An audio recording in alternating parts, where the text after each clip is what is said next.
Joe Biden जो उल्टे आदमी है, जब मोदी जी जब जो गुजरात के सीएम थे तो उन्होंने कहा कि मैं अमेरिका जाना चाहता हूं, तो जो बिडेन ने कहा इस आदमी को वीज़ा नहीं देना। वो जो अटल बिहारी वाजपेयी की कविता है कि हार नहीं मानूंगा, रार नहीं मानूंगा, कुर्सी नहीं छोड़ूंगा, तो ये बच्चे वाली जो बात है, वो जिद जो है वो ट्रंप के अंदर है। तो जो इनका मोदी जी जिसके लग्गू बग्गू हो गए, तो आप ये समझिए कि वो आदमी का पतन होना दुनिया में निश्चित है, और यही देश के साथ हो रहा है। दोस्तों आदाब अर्ज़ है, मैं अनीस अहमद खान हिंद वॉइस से आपसे मुखातिब हूँ। मेरे साथ हैं रविंदर कुमार जी। परिचय तो मैं क्या दूँ इनका, आप लोग इनका सब लोग जानते ही हैं।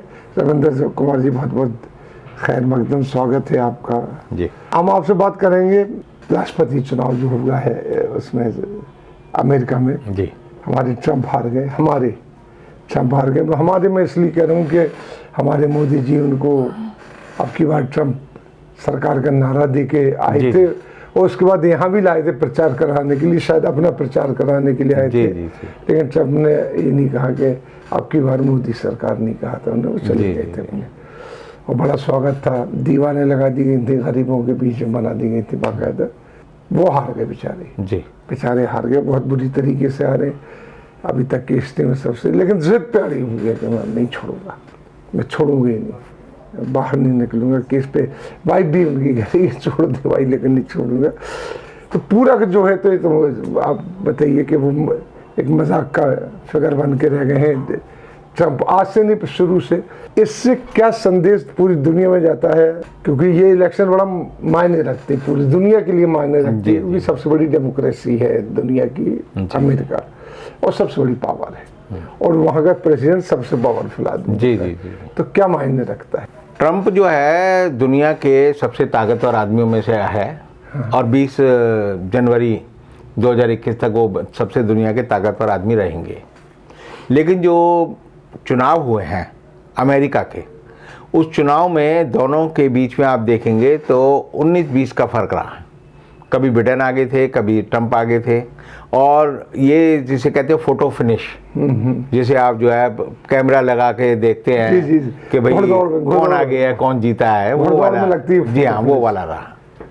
अब आप देखिए, सबसे बड़ी खूबसूरती जो है अमेरिकन डेमोक्रेसी की है कि अमेरिका के जो फाउंडिंग फादर थे, जिन्होंने अमेरिका की स्थापना की और उसका संविधान बनाया, तो उन्होंने हर चीज़ को पेन डाउन किया, हर चीज़ को लिखा हुआ है। अमेरिका में कोई चुनाव आयोग नहीं होता। अच्छा। जैसे हमारे यहाँ चुनाव आयोग है, ऐसे कोई चुनाव आयोग नहीं होता। स्टेट इलेक्शन की मशीनरी होती है, और उसको एक कॉन्स्टिट्यूशनल मैंडेट है कि वो आपको इस तरह से कार्रवाई करनी है। अब आप अमेरिका में देखिए कि पिछले चुनाव में जो है हिलरी क्लिंटन जो है वो 30 लाख वोट उन्हें ज़्यादा मिले थे ट्रंप से, लेकिन वो हार गई थी। उससे पहले आप देखेंगे कि 1996 का जो चुनाव हुआ था, उसमें जो राष्ट्रपति का उम्मीदवार था, जो कि बिल क्लिंटन का डिप्टी था, वो भी जो है चुनाव में मतों से जीता, लेकिन अल्टीमेटली चुनाव हार गया। तो अमेरिका का जो चुनाव है वो टेक्निकल है, बहुत सारी टेक्निकलिटीज़ हैं कि जैसे आप देखेंगे जॉर्जिया स्टेट है, जॉर्जिया स्टेट में वहाँ पर जो है इलेक्टोरल कॉलेज बनता है, और उनके मान लो 10 वोट हैं। लेकिन जो आदमी जॉर्जिया में, जब आम आदमी के वोट काउंट किए जाएंगे और जिसको ज़्यादा मिलेंगे, वो सारे के सारे 10 वोट उसके खाते में चले जाएंगे, और उसी वजह से आप देखेंगे कि जॉय बिडेन जीते और ट्रंप हार गए। अब बड़ी विचित्र बात यह है कि ट्रंप जो 30 लाख वोटों से पिछले चुनाव में हार रहने वाले थे, जिनको वोट कम मिले थे, उनको इस बार वो 30 लाख वोट ज़्यादा मिले हैं। तो एक तरह से 60 लाख वोट जो है ट्रंप को ज़्यादा मिले। उसके बावजूद ट्रंप जो है 38 लाख वोट से हार गए, और 38 लाख वोट से हारने के बाद जो है ये एक तरह से पक्का तय हो गया अब कि ट्रंप हार चुके हैं। लेकिन ट्रंप एक ऐसे आदमी हैं जो कहते हैं कि मैं जो है हार नहीं मानूंगा। वो जो अटल बिहारी वाजपेयी की कविता है कि हार नहीं मानूंगा, रार नहीं मानूंगा, कुर्सी नहीं छोड़ूंगा, तो ये बच्चे वाली जो बात है, वो जिद जो है वो ट्रंप के अंदर है। और ट्रंप ने कहा है कि मैं चुनाव के बावजूद भी जो है अपना पद नहीं छोड़ूंगा। ट्रंप की पत्नी, आपने जैसे कहा, मेलानिया कह रही है कि भाई छोड़ दे, उनका दामाद कह रहा है भाई छोड़ दे, उनकी बेटी कह रही है भाई छोड़ दे, लेकिन डोनाल्ड ट्रंप और उनका जो बेटा है डोनाल्ड ट्रंप जूनियर, वो कहता है कि हमें गद्दी नहीं छोड़नी है। अब मोदी जी का इसमें जो है ट्रंप के हारने में, मैं हमेशा कहता हूं कि बहुत बड़ा योगदान है। अच्छा, जब मोदी जी ने हाउडी मोदी किया जी, जी। ह्यूस्टन में, जी, जी। और ये कहा कि भाई अब की बार ट्रंप सरकार, जी जी जी।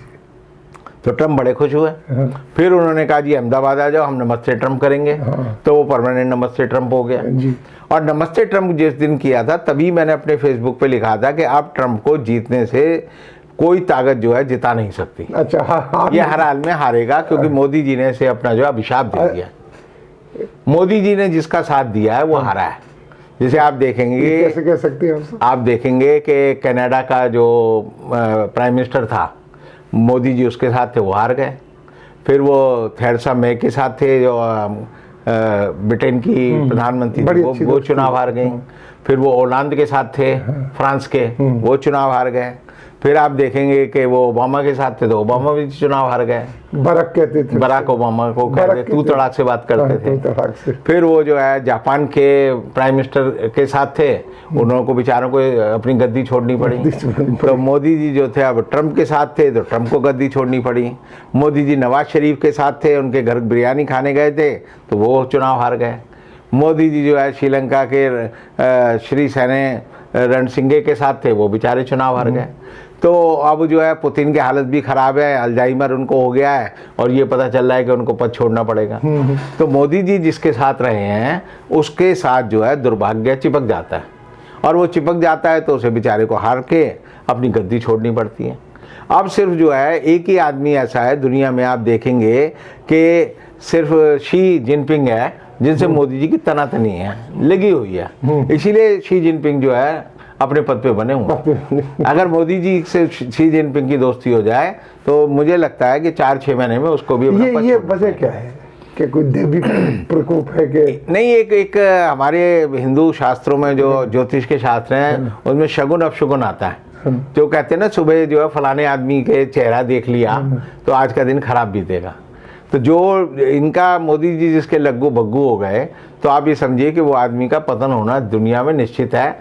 और यही देश के साथ हो रहा है। देश का जो पतन हो रहा है वो इसीलिए हो रहा है कि आज मेरे घर सुबह एक आदमी आया, बोला जी अब जब नौकरी नहीं रहेंगी, रोजगार नहीं रहेगा, एयर इंडिया बिक रही है, इंडियन एयरलाइंस बिक रही है, इंडियन रेलवे बिक रही है, MTNL बिक रहा है, BSNL बिक रहा है। तो मैंने कहा तेरे को चिंता क्या है? कहते जब सब बिक जाएगा तो हमें नौकरी कैसे मिलेगी? मेरे नौकरी की तो चिंता ही मत कर। मैंने कहा तू मोदी भक्त है, घोषित मोदी भक्त है, तो तू मोदी जी की आरती उतारा कर। मोदी जी ने तुम्हें एक बात बताई है कि सुबह शाम मंदिर जाना चाहिए, चाहे राम जी के मंदिर जाओ या मोदी जी के मंदिर जाओ, सुबह उनकी आरती उतारो और आराम से आके सो जाओ घर पे। तो लोगों में एक चिंता की बात है। और आप समझिए दिवाली का मौसम है, दिवाली का सीज़न है, पहली दिवाली है जो आप देखेंगे कि लोगों की जेब खाली है और लोगों की काली दिवाली है। यानी अब तक हिंदुस्तान के इतिहास में इतनी बुरी दिवाली आपने कभी नहीं देखी होगी कि लोगों के पास जो है दिए खरीदने के पैसे नहीं है, दिए में तेल डालने के लिए जो बत्ती डालनी है उसकी बहुत पैसे। कैसी बातें कर रहे हैं जी रविंदर जी। हमारी अयोध्या में योगी जी मोदी जी के सबसे घनिष्ठ जी करीबी हैं।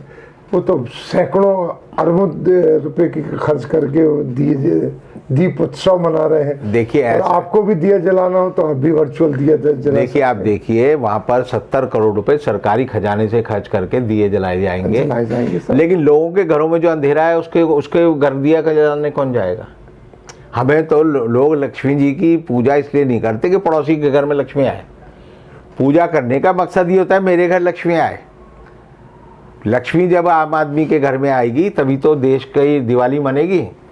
लेकिन मोदी जी और योगी जी अगर इनके हिसाब से आप सोचें तो इनके हिसाब से तो यह है कि हमें भी जो है मंदिर में जाके दिया जलाना चाहिए। अपने घर में हम क्यों लक्ष्मी जी की पूजा करें? हम कहेंगे जी मंदिर में पैसे आने चाहिए। देखिए इनके मन में एक ही बात है कि मंदिरों में पैसा आए, साधु सन्यासियों को खूब खाने पीने को मिले और जनता जो है बाढ़ में जाए। अच्छा, मोदी जी का जो स्वरूप बदल रहा था वो इसीलिए बदल रहा है कि साधु सन्यासी हो जाएंगे तो फिर मंदिर में बैठ के? नहीं, उनको बड़ी साधु सन्यासियों को वो एक संदेश देते हैं हमेशा कि देखो मेरी भी दाढ़ी बढ़ी हुई है, मेरे भी बाल बढ़े हुए हैं, मैंने भी तुम्हारा जैसा रूप रखा हुआ है, मैं भी आत्मसंतुष्ट हूँ, तुम भी आत्मसंतुष्ट हो। तो मोदी जी कहते हैं कि आपको भी प्रेरणा दे रहे हैं, मुझे भी प्रेरणा दे रहे हैं, हमारे बच्चों को भी प्रेरणा दे रहे हैं कि सब घर बार छोड़ के दाढ़ी मूछ बढ़ा के बाल बढ़ा के जो है सन्यासी हो जाओ और प्रभु के गुण गाओ और दाल रोटी खाओ। बस ये पूरी एक कहानी है इनकी। नहीं तो आप ये जो बता रहे थे ट्रम्प का मसला चल रहा था, ये तो जी जी जी। तो आखिर में आपने पूछता हूँ कि ये जो क्राइसिस ट्रम्प साहब वहाँ पैदा कर रहे हैं, उन अमेरिका के हिसाब से तो बड़ा अनकॉन्स्टिट्यूशनल है, ये चीज़ नहीं चलेगी, तो उन्होंने इसकी प्रेरणा कहाँ से मिली है, जरा ये बताएं। देखिए, ट्रम्प जो है शुरू से उद्दंड आदमी है। ट्रम्प के ऊपर शुरू से अमेरिका में, मैं आपको एक बात याद दिलाऊंगा कि जो बिडेन जो है 1987 में अमेरिका के राष्ट्रपति पद के चुनाव के उम्मीदवार बनने वाले थे। तो उन्होंने एक नेता थे ब्रिटेन के लेबर पार्टी के, नील कनक, उनका एक भाषण था जो उन्होंने हाउस ऑफ कॉमन्स में दिया था, और नील कॉनिक ने कहा था कि मैं कई जनरेशन के बाद पहला आदमी हूँ अपने ख़ानदान में जो यूनिवर्सिटी आया। और उनकी बीवी जो है उसमें बैठी थी वहाँ पर गैलरी में, तो उन्होंने उसकी ओर इशारा करके कहा कि मेरी बीवी जो है वो कई जनरेशन के बाद जो है मैं अपनी मेहनत से यूनिवर्सिटी में आई है, तो ये सौभाग्य हमें कई दिनों बाद मिला है। तो यही शब्दों को चुराकर जो है नील कॉनिक ने जो है, नील कॉनिक के जो शब्द थे चुराकर जो बिडेन ने जो है यही बात बोली अमेरिका में उस फाइनल प्राइमरी की जो कंटेस्टिंग मीटिंग हो रही थी, उसमें कहा कि मैं जो बिडेन कई जनरेशन के बाद जो है अपनी मेहनत से जो है यूनिवर्सिटी आया, और मेरी बीवी जो बैठी है ये कई दशकों की मेहनत, कई जनरेशन की मेहनत के बाद जो है ये पहली बार जो है यूनिवर्सिटी आई है। तो वहाँ पर प्लेगरिज्म, यानी अगर आप किसी की बात को बिना कोट किए, बिना उसका नाम लिए अपने शब्द बना लेते हैं, चुरा लेते हैं, जिसे हम चुराना कहते हैं, साहित्यिक चोरी कहते हैं, अगर वो कर लेते हैं तो उसे बड़ा बुरा माना जाता है। और उसकी वजह से उन्हें जो है वो कंटेस्ट से माफ़ी मांग के बाहर होना पड़ा, और अब वो 2020 में, यानी आप देखिए 32 साल बाद चुनाव लड़ने आए हैं। तो ट्रंप के बारे में उल्टा है। ट्रंप कहते हैं सुबह झूठ बोलो, रात को झूठ बोलो, जब बोलो झूठ बोलो। ये यानी टाइम्स मैगजीन ने, और मैगजीन ने, न्यूयॉर्क टाइम ने कहा है, वाशिंगटन पोस्ट ने कहा है कि ट्रंप ने 4 साल में 20,000 झूठ बोले। 20,000 झूठ बोल के भी वो आदमी अमेरिका का राष्ट्रपति बना रहा, जबकि वहाँ पर एक झूठ बोलने वाले जो बिडेन को जो है राष्ट्रपति पद का जो कंटेस्ट थी उसे बाहर जाना पड़ा। तो जो आपने कहा कि अब अमेरिका में क्या होगा, तो अमेरिका के बारे में समझ लीजिए कि वहाँ पर 8 दिसंबर एक डेट है, फिक्स डेट है, 3 डेट्स होती हैं वहाँ। 8 दिसंबर को वहाँ की सुप्रीम कोर्ट में, वहाँ की स्टेट की जो हाई कोर्ट होती है उसे भी सुप्रीम कोर्ट कहते हैं। जी जी। तो वहाँ की सुप्रीम कोर्ट में सारे मुकदमे जो है चुनाव से संबंधित है, उनका फैसला हो जाना चाहिए। ये डेट फिक्स है। उसके बाद जो है 14 दिसंबर की डेट फिक्स है कि 14 दिसंबर को हर स्टेट में जो इलेक्शन हुए हैं उनके रिजल्ट जो है फाइनल हो जाएंगे और उनकी घोषणा हो जानी चाहिए। उसके बाद जो है 6 जनवरी एक डेट है जब सीनेट को, ये जितने भी स्टेट में इलेक्शन हुए हैं, जो रिप्रेजेंटेटिव हैं और जो कौन आदमी वहाँ जीता नहीं जीता, वो सारी जो सूचना है सीनेट की कमेटी को, सीनेट के चेयरमैन को जाएगी और वो फाइनल हो जाएगी। और उस दिन ये सीनेट अनाउंस करेगी कि अब अमेरिका का राष्ट्रपति जो है फलाना आदमी होगा, जो आज के दिन जो बिडेन होगा। तो जो बिडेन के राष्ट्रपति बनने के 3 ये रास्ते हैं। जैसे 8 दिसंबर को घोषणा होगी तो हमें पता चल जाएगा क्या हो रहा है, और उसके बाद जो है 14 दिसंबर को क्या हो रहा है, और 6 जनवरी को क्या हो रहा है। और जिस दिन 20 तारीख को वहाँ पर डेट फिक्स है कि 20 तारीख को जब नया राष्ट्रपति शपथ लेगा, तो जैसे ही वो शपथ लेंगे उस दिन वो राष्ट्रपति बन जाएंगे। अब ट्रंप कहे जी मैं चाबी नहीं दूंगा, मैं छोड़ूंगा नहीं, तो ट्रंप जो है उनको जब तक वैधानिक तौर पर राष्ट्रपति माना जाएगा, जब तक जो है जो बिडेन शपथ नहीं लेते। शपथ लेते ही उनकी हैसियत जो है एक आउटसाइडर की हो जाएगी, और 4 आदमी जाएंगे FBI के और प्रेसिडेंट की जो पर्सनल फोर्स है वो उठा के उनको बाहर रख देंगे, उनके बेटे को बाहर रख देंगे, उनके बच्चों को बाहर रख देंगे। और उनकी बीवी को पता है कि जैसे ही मैं 20 तारीख को छोड़ूंगी मैं इसको तलाक दे दूंगी। यानी वो औरत ये सिद्ध कर रही है कि ये आदमी के साथ मैंने 4 साल काटे या जीवन काटा, ये इस लायक नहीं है। और अमेरिका के लोगों ने भी सही पहचाना कि ये आदमी इस लायक नहीं है, और हमारे देश के लोग भी पहचानने लगे हैं कि हमारे यहाँ कौन सा आदमी इस लायक है या नहीं है कि जिसको आप पद पे रखें। और धीरे धीरे आप देखेंगे जनता जागेगी, और अमेरिका की जो प्रेरणा है वो हमारे लोगों को मिलेगी। और जो बिडेन के बाद जो है भारत और अमेरिका के जो रिश्ते हैं वो उस तरह के नहीं हैं, क्योंकि अमेरिका में आप देखेंगे कि ट्रंप जो है उनकी एक केमिस्ट्री मोदी के साथ तो बड़ी अच्छी थी, तू मेरा भाई है, तू मेरा भाई है, गले लगते थे, लेकिन वो जो है एक दूसरे की जेब काटते थे। यानी हिंदुस्तान के आर्थिक और राजनीतिक हितों को जितना नुकसान ट्रंप ने पहुंचाया किसी ने नहीं पहुंचाया। अब जो बिडेन जो उल्टे आदमी है, जब मोदी जी जब जो गुजरात के CM थे तो उन्होंने कहा कि मैं अमेरिका जाना चाहता हूं, तो जो बिडेन ने कहा इस आदमी को वीजा नहीं देना, क्योंकि ये ट्रंप ने ये Joe Biden was the man जिसे कहा कि इनको जो है अमेरिका का वीजा नहीं देना, क्योंकि ये गुजरात दंगों का एक संदिग्ध आदमी है। अब जो है आप देखेंगे कि जो कमला हैरिस है, जब वो हिंदुस्तान में अनुच्छेद 370 हटाकर जो है वहाँ पर शासन बदला गया था, तो उसको आने से हिंदुस्तान की सरकार ने मना कर दिया था। उससे कहा था मैं कश्मीर जाऊंगी और इंडिपेंडेंट में जो है पत्रकारों से और लोगों से बात करूंगी, तो मोदी सरकार ने कहा था हम तुम्हें जो है कश्मीर नहीं जाने देंगे।